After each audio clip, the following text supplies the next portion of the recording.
¿verdad? Siempre. Ahí estamos. Bueno, mis hijos, vamos a dar inicio entonces a nuestra clase de hoy. Para eso les voy a compartir en pantalla con lo que vamos a estar iniciando.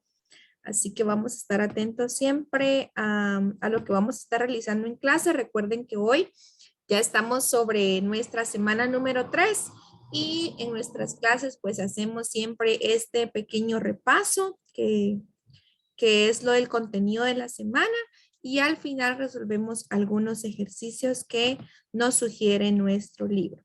Así que vamos a dar inicio. ¿Alguien recuerda el tema que nos corresponde esta semana? A ver, ¿sobre qué estuvimos estudiando? ¿Y sobre qué fueron El, el las... Latín y su latín influencia.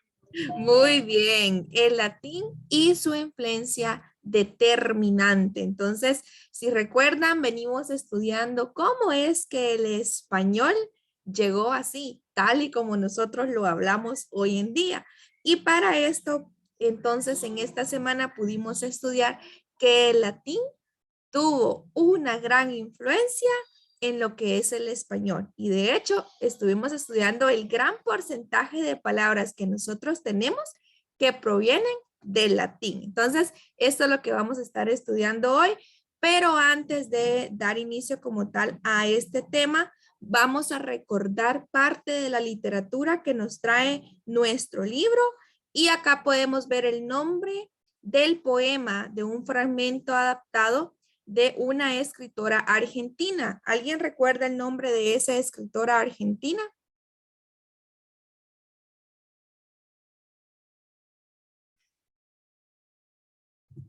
Bueno, recuerden que ustedes también pueden abrir su libro junto conmigo, pueden llevar la lectura también allí para que podamos ir participando en clase. Bueno, la escritora argentina es Storni, ¿verdad? Apellido argentino. Storni.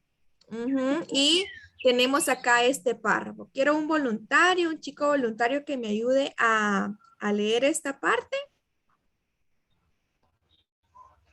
Injusticia humana, a veces pedimos lo que no podemos dar, a veces exigimos que sean los demás quienes no cometan las faltas que nosotros mismos cometemos.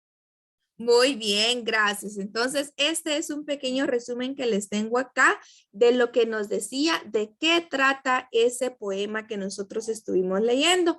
Ahora bien, les voy a pedir por favor que en el chat, así como dice acá, puedan escribir un número del 1 al 10, el que ustedes elijan, un número del 1 al 10 en el chat, porque en base a este ejercicio que vamos a hacer ahorita, vamos a estar realizando las actividades de aprendizaje y vamos a estar realizando las consultas necesarias y así es como ustedes me van a estar ayudando hoy con la participación, ¿ok?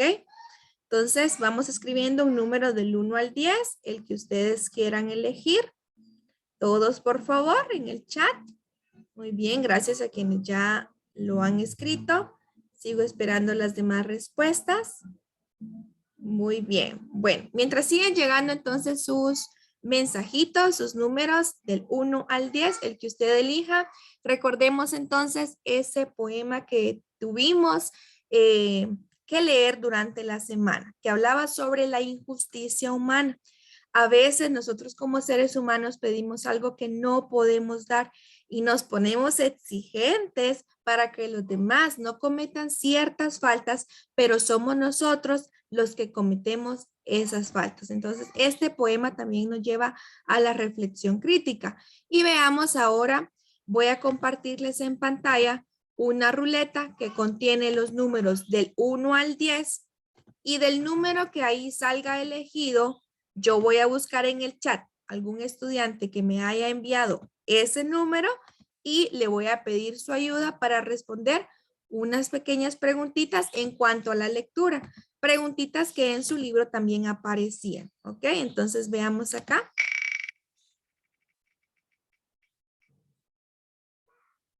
Bueno, número 5. Voy a buscar en el chat un estudiante, el primer estudiante que me haya enviado el número 5.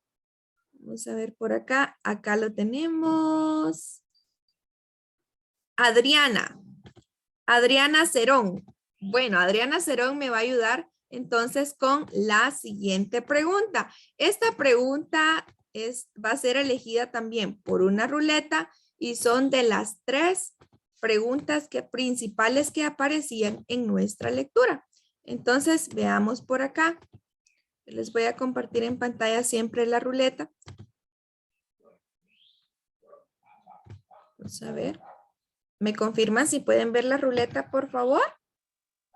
Sí. Sí, señor. Gracias. Entonces veamos por acá. ¿Cuál pregunta nos va a ayudar a responder Adriana Cerón? ¿Qué palabras le transmiten la idea o la sensación de blanco en la primera y segunda estrofa de nuestro poema? Para esto les voy a presentar en pantalla también el poema que estuvimos estudiando, por si no tienen ahí su libro. Entonces veamos. La pregunta nos dice, ¿qué palabra le transmiten la idea o la sensación de blanco en la primera y segunda estrofa? Entonces veamos por acá, ¿qué palabras de estas estrofas le transmiten la sensación de blanco a Adriana?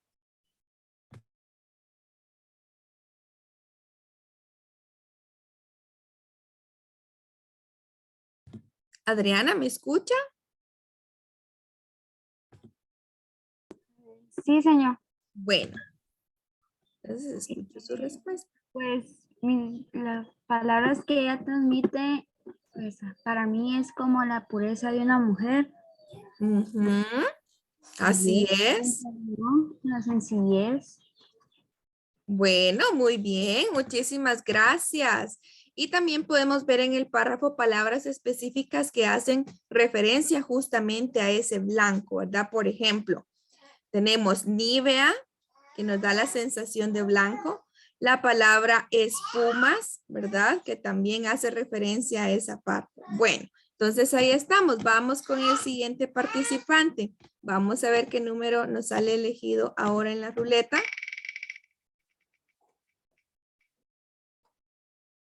Número 9. Me voy al chat para ver qué estudiante eligió el número 9. El primer estudiante que ha elegido el número 9 o el que me aparezca por acá primero.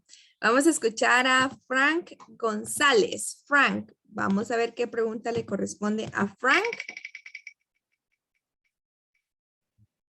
Señor, ¿Sí? Frank no le sirve el micrófono. Oh, bueno, vamos a elegir a alguien más entonces. Gracias. Josué Pais. Escuchemos a Josué Pais. Bueno, ¿cuáles son los 2 versos que identifican directamente que es un hombre a quien Alfonsina Storni dirige su poema? Bueno, veamos entonces. Si alguien hizo esto, también le puede ayudar. Si alguien hizo esta tareita, también le puede ayudar a Josué. ¿En qué párrafo podemos identificar específicamente que en el poema se está haciendo referencia a un hombre? Y le voy a poner uno de una vez para que se pueda ayudar. Acá estamos. En este último párrafo. ¿Cuál es el verso que da la idea específica que estamos hablando de un hombre? Josué.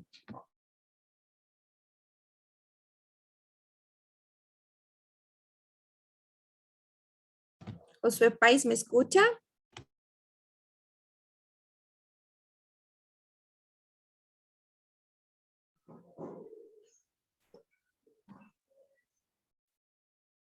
Bueno, si no, vamos a elegir a alguien más. Vamos a ver. ¿Yo le puedo ayudar? Sí? Sí, ayúdeme, por favor. Sería donde dice buen hombre. Muy bien, aquí donde dice buen hombre, exactamente. Ahí es donde hacemos de una vez referencia a que estamos hablando de un hombre y les voy a regalar el otro. La otra respuesta se las voy a dar yo.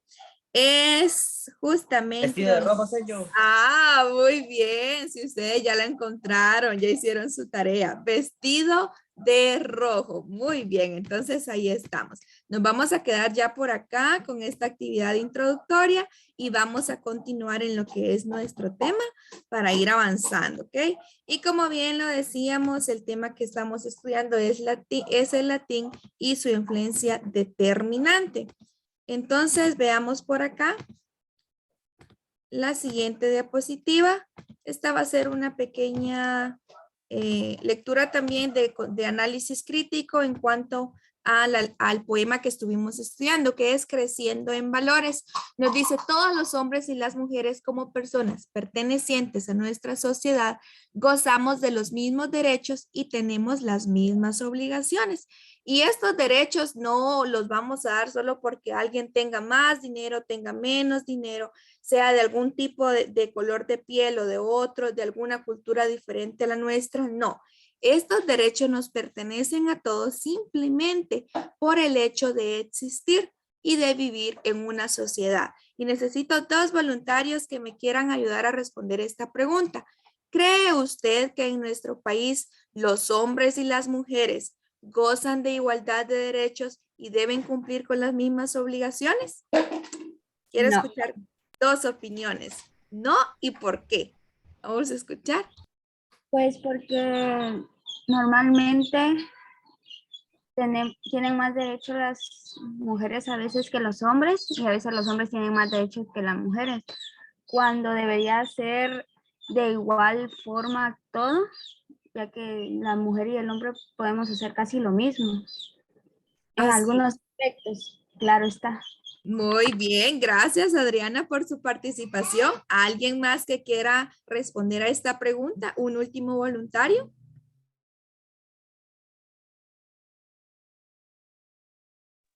Solamente uno.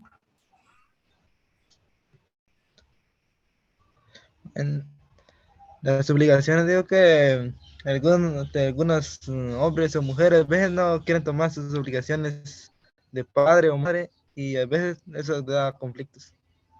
Bueno, muchas gracias Marcos por su respuesta. Y veamos, no solo es de gozar derechos, sino que también tenemos que cumplir obligaciones. ¿Los derechos son bonitos? Claro que sí, pero también las obligaciones estamos ahí, sí que valga la redundancia, obligados a cumplirlas, ¿verdad? Y cuando no se cumple lo que son la igualdad de derechos y cumplir las mismas obligaciones, entonces es donde surgen justamente esos conflictos en nuestra sociedad. Bueno, ahora vamos a entrar directamente al tema de los romanos. ¿Cómo es que la influencia entonces del latín tiene mucho que ver en lo que es nuestro idioma, el español? Veamos que los romanos entonces inician la conquista en el año 218 antes de Cristo, pero esta conquista y su dominio como tal se extiende desde lo que es el año 216 antes de Cristo hasta el año 409 después de Cristo. Vean entonces, todo este tiempo los romanos tuvieron su dominio extendido durante a través de muchas provincias. Veamos entonces, esta es parte del resumen que ustedes tienen en su libro. Avanzan a través de las legiones romanas. Durante su dominio extendido, entonces las legiones romanas eran las que tenían la misión de poder continuar con la expansión del imperio, extendiéndose a todos los territorios que estaban alrededor y también más allá del mar Mediterráneo. Todo esto lo hacían pues para que ellos pudieran seguir teniendo poder y a través de cada provincia ir dejando parte de lo que ellos eran. Para mantener el imperio unido, ¿qué es lo que hacen? Imponen sus estrategias centradas en 2 grandes unidades, siendo estas la unidad política, que era donde todos los pueblos dominados son provincias del gran imperio romano, es decir, que dejaban de ser lo que ellos eran, dejaban de ser la ciudad, el pueblo que ellos eran, para convertirse en una provincia de este imperio y por lo tanto le debían obediencia al gran imperio romano. Y la otra unidad por la cual ellos también estaban imponiendo su imperio era la unidad lingüística, ¿ok? Que era donde todas las provincias debían comunicarse en latín con el poder imperial romano, ¿verdad? Bueno, más sobre los romanos. Veamos entonces, la lengua romana de esa época tiene 2 formas de expresión. ¿Cuáles eran esas 2 formas de expresión? Las tenemos por acá. El culto y el vulgar. latín culto y el latín vulgar. Muy bien, el latín culto y el latín vulgar. El latín culto correspondía a aquellas personas, podríamos decir que en ese tiempo estaban en la alta sociedad, ¿verdad? Aquellas personas que habían tenido la oportunidad de ir a una escuela. Ahora bien, el latín vulgar era utilizado por las demás personas, por el pueblo en general, podríamos decir que incluía a los soldados, las personas que en realidad no pertenecían directamente a este tipo de sociedad. Entonces, ahí era como estaba estratificado lo que es esta forma de expresión, el latín culto y el latín vulgar. Bueno, los romanos dan libertad a los pobladores de provincia de seguir usando su lengua materna, pero solo para comunicarse entre sí. ¿Ok? Entonces, entre una persona proveniente de la misma provincia y otra persona de la misma provincia, ellos podían comunicarse en su mismo idioma, pero al momento que ellos se quisieran referirse o ir a hablar con una persona directamente del Imperio Romano, entonces sí, obligadamente tenían que hacerlo en latín. Con el transcurso de los años entonces y a través de estos permisos que habían de que algunos sí se podían comunicar en su mismo idioma, pero luego cuando lo querían hacer con otra persona lo tenían que hacer en latín. Entonces, justamente en esta mezcla de lenguas surgen varios lenguajes populares y diferentes del latín y de las lenguas nativas, a los cuales le llamamos las lenguas romances. Y entre estas lenguas romances se encuentra lo que es el español, el italiano, el francés y otros idiomas, porque estos idiomas lo que tienen de base es el latín, haciendo así que el 70% de las palabras del español son de origen latino. Vean, el 70% es un porcentaje bastante elevado, muchísimo más que la mitad. Entonces, el 70% de las palabras que nosotros utilizamos en español en realidad son de origen latín. Las palabras latinas originan dos tipos de palabras romances, que son las palabras populares, que estas palabras populares también podríamos decir que son las palabras vulgares, ¿verdad? Porque vienen de un latín hablado y la vía por la cual estas palabras populares se transmiten es la vía oral, es decir, hablando.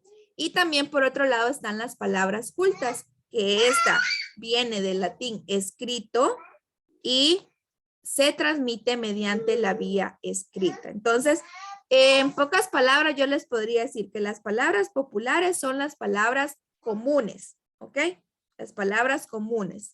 Y las palabras cultas son como las palabras más formales. Entonces aquí tenemos la división entre palabras populares, que son las informales, y palabras cultas, que son las palabras más formales. Bueno, ahora bien, veamos la evolución del latín vulgar al castellano.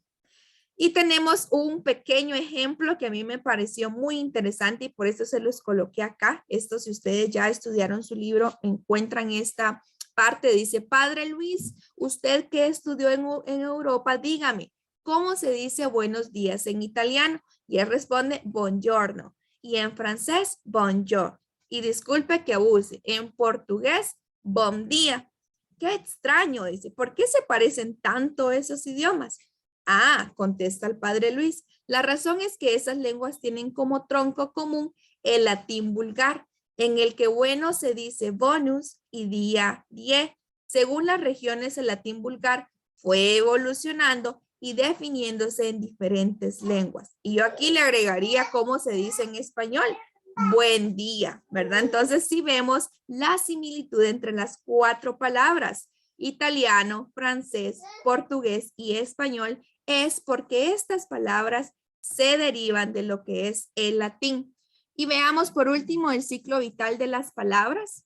Tenemos que al igual que los seres vivos, las palabras nacen, crecen en contenido y significado, se reproducen formando familias, envejecen ya cuando su uso decae paulatinamente, vamos dejando de usar esas palabras hasta que mueren por causas históricas y sociológicas. Y tenemos acá unos ejemplos que cuando yo los leí, la verdad que no tenía ni idea que estas palabras existieron alguna vez, pero ahora ya no las utilizamos. Vean antes para decir debajo podíamos utilizar la palabra so y cuita significaba pena. Bueno, entonces ahora nosotros ya no decimos, ay, es que me da cuita participar en clase. No, ¿verdad? Decimos, me da pena. Entonces, estas palabras ya han llegado a su último ciclo, lo que es morir, ¿verdad? Y las comillas era un punto que venía también en nuestro libro, que son las que se utilizan para enmarcar y diferenciar una palabra o un grupo de palabras del resto a su alrededor, porque lo vamos a utilizar para resaltar que cierta persona dijo esas palabras o para que ese texto esté más llamativo, ¿verdad? Estas palabras sean las que más resalten dentro de un texto. Por influencias estadounidenses es más común que utilicemos las comillas inglesas, que son justamente estas que tenemos por acá. Recuerden que hay unas de apertura y unas de cierre, pero también están las comillas latinas y las comillas simples. La crinografía era un tema que teníamos también y recordemos que consiste en la descripción detallada de un objeto material con todos sus pormenores o circunstancias. Y aquí tenemos un ejemplo, el cual lo encontramos entre comillas porque estamos resaltando este texto también. Y si pudimos nosotros leer este ejemplo, nos podemos dar cuenta que en realidad estamos haciendo una descripción detallada, tal cual como lo es la crinografía, para describir qué instrumento. En este caso estábamos hablando de